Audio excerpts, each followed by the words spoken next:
नेहा, क्या हुआ बेटा? तुम बोलती क्यों नहीं?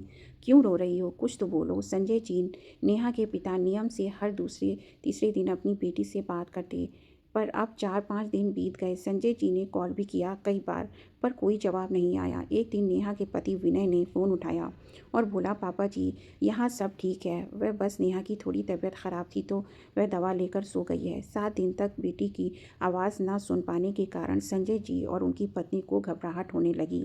आज 8वां दिन था। सुबह का वक्त। संजय जी जानते थे कि विनय इस समय ऑफिस में रहता है। संजय जी और उनकी पत्नी मीरा जी ने भी ठान लिया कि आज तो नेहा से बात करके ही रहेंगे।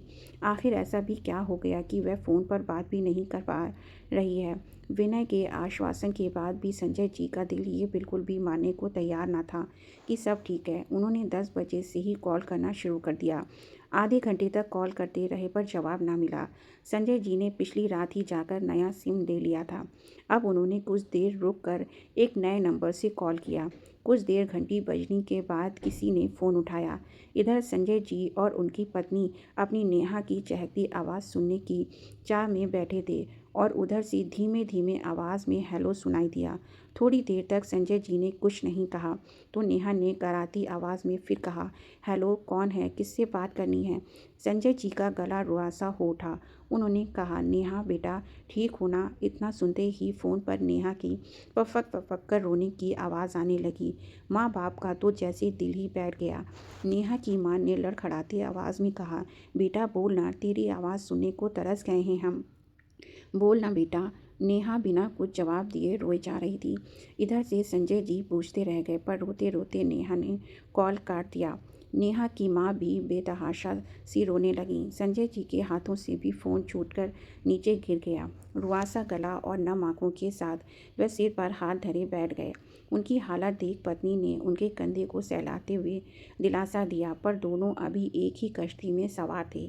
संजय जी ने थोड़ा सोचने विचारने के बाद कहा कि तुम सामान बांधो, हम नेहा के पास चलेंगे। आज ही शाम को निकलते हैं। नेहा की मां ने ऐतराज़ जताते हुए कहा, पर ऐसे अचानक बिना किसी को बताए हम नेहा के ससुराल पहुंच गए तो उसके घर वाले क्या सोचेंगे? कहीं नाराज़ ना हो जाएं। हमें उन्हें बता देना चाहिए कि हम आ रहे हैं। नहीं, कुछ नहीं बताना है उन्हें। कौन क्या सोचेगा मुझे कोई फ़र्क नहीं पड़ता। मुझे फ़र्क पड़ता है तो अपनी बेटी के आंसुओं से। कुछ तो बुरा हुआ है उसके साथ। अगले दिन 11 बजे वह नेहा के ससुराल पहुंच गए। उन्हें इस तरह अचानक देख मानो उसके ससुराल वालों के पैरों तले ज़मीन खिसक गई। वह हड़बड़ा उठे और बोले, आप लोग? आपने बताया नहीं? तभी नेहा की सास बोली, अरे ऐसे अचानक सब ठीक तो है ना समधन जी? संजय जी ने अपने गुस्से को शांत करते हुए कहा, कुछ नहीं, कल से नेहा की बहुत याद आ रही थी। नेहा को बुलाइए। कहाँ है वो? हाँ हाँ, अभी बुलाते हैं। नेहा बाहर आई तो आधा चेहरा घूंघट तले ढका हुआ था। संजय जी ने कहा, अरे लाडो, हम हैं तेरे माँ बाप, इतना घूंघट क्यों ले लिया? नेहा कुछ ना कह रही थी, चुप खड़ी थी। तभी नेहा की माँ ने उसका घूंघट उठाया और फिर जो नज़ारा था उसे देख संजय जी और मीरा जी की तो जैसे सांसें ही रुक गईं। नेहा के चेहरे पर जगह जगह काले निशान थे। आंखें सूजी हुई थीं। चेहरा तो मानो खुद ही नेहा का दर्द बयान कर रहा था। दर्द का घूंघट पीते हुए मीरा जी ने कहा, ये क्या हुआ लाडो? कैसे लगी इतनी चोट? नेहा ज़ोर ज़ोर से रोते हुए ज़मीन पर बैठ गई। मीरा जी ने नेहा का दर्द बर्दाश्त न कर पा रही थी। संजय जी का शक अब यकीन में बदल चुका था। अपनी बच्ची की ऐसी हालत देखने के बाद तो कोई भी बाप चुप नहीं रह सकता।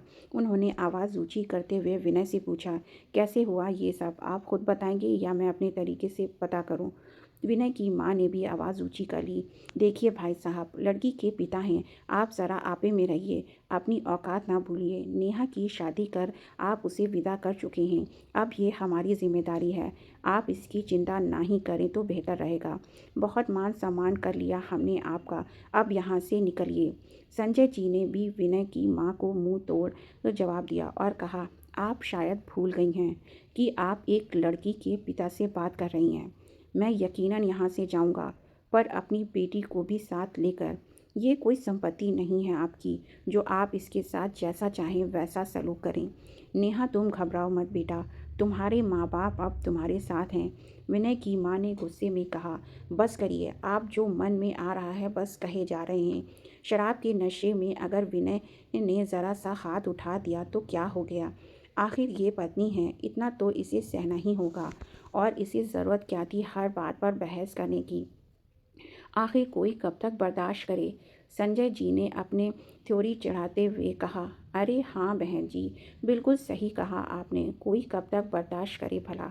सुना ना तुमने नेहा, अगर कोई परेशान करे तो चुप नहीं बैठना चाहिए। तुम्हारी सास इतनी अच्छी सीख देती हैं, पर लगता है तुम उनकी बात नहीं मानती। अब सच सच बताओ कि क्या विनय ने पहली बार तुम पर हाथ उठाया है, या ये पहले भी हो चुका है? आज चुप ना रहना नेहा बेटा, बोलो, जवाब दो। नेहा ने रोते हुए कहा, पापा ये पहली बार नहीं है, पिछले 6 महीने से यही सिलसिला चल रहा है। और मम्मी जी को भी कहा, पर वह कहती हैं कि पत्नी हो तो सहना तो पड़ेगा ही।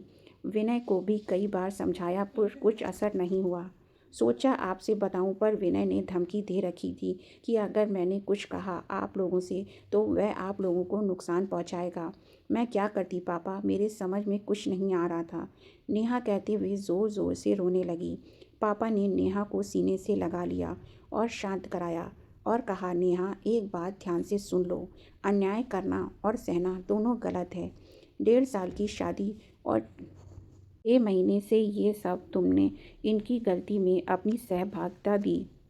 मतलब तुम भी गलत हो गई। जब विनय ने तुम पर हाथ उठाया था उसी क्षण उसे मुंह तोड़ जवाब देना चाहिए था।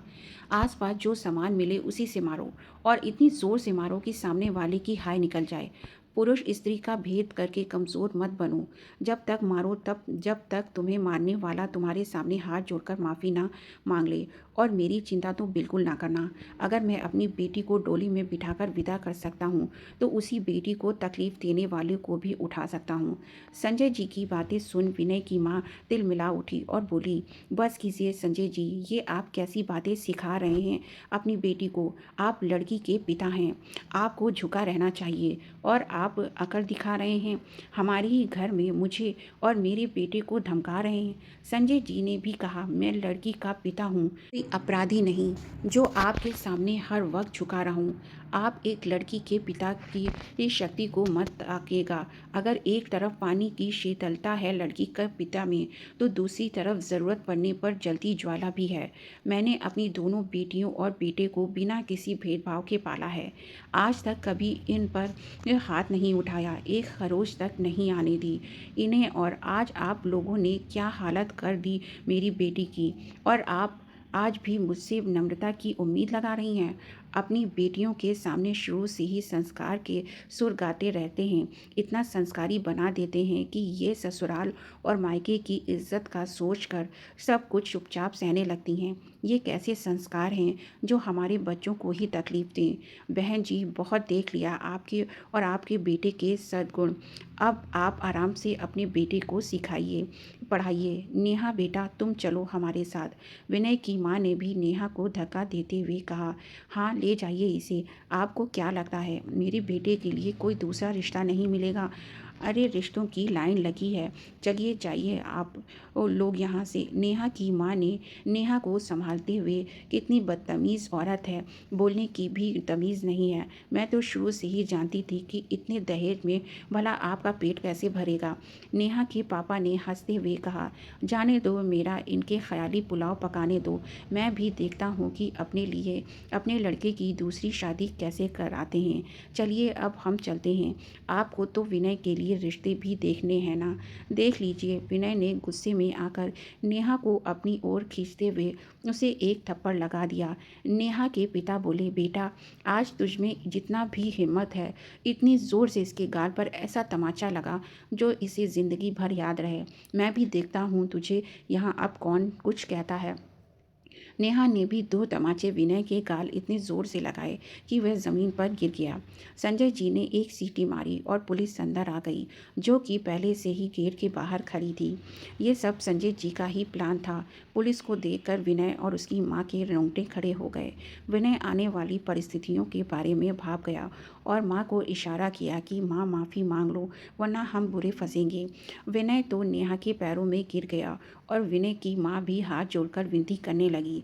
संजय जी नेहा की तरफ देखने लगे तो पूरी हिम्मत के साथ नेहा ने कहा, आप लोग हाथ जोड़ने का नाटक अपने वकील के सामने करना, शायद आप लोगों का कुछ भला हो जाए।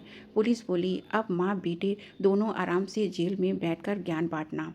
इतने में संजय जी बोले, और हाँ, इतना ही नहीं, दहेज में जितना खर्चा किया था उसकी लिस्ट भी है मेरे पास, सूद समेत वह सभी वापस करने की तैयारी कर लेना आप लोग। विनय और उसकी माँ गिड़गिड़ाते रह गए और पुलिस उन दोनों को उठाकर ले गई। संजय जी अपनी बेटी और पत्नी के साथ सिर ऊंचा किए गर्व से वहाँ से निकल गए। संजय जी ने दोनों माँ बेटे को घरेलू हिंसा के केस में 2-2 साल जेल करा दी। दोस्तों, उतना ही सही है जितना मुनासिब हो।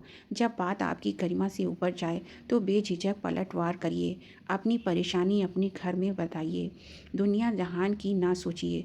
अपनी आवाज़ तभी उठाइए जब आप पर पहला प्रहार हो। बात बढ़ने का इंतज़ार ना करिए, चुप्पी साधना किसी भी समस्या का समाधान नहीं है।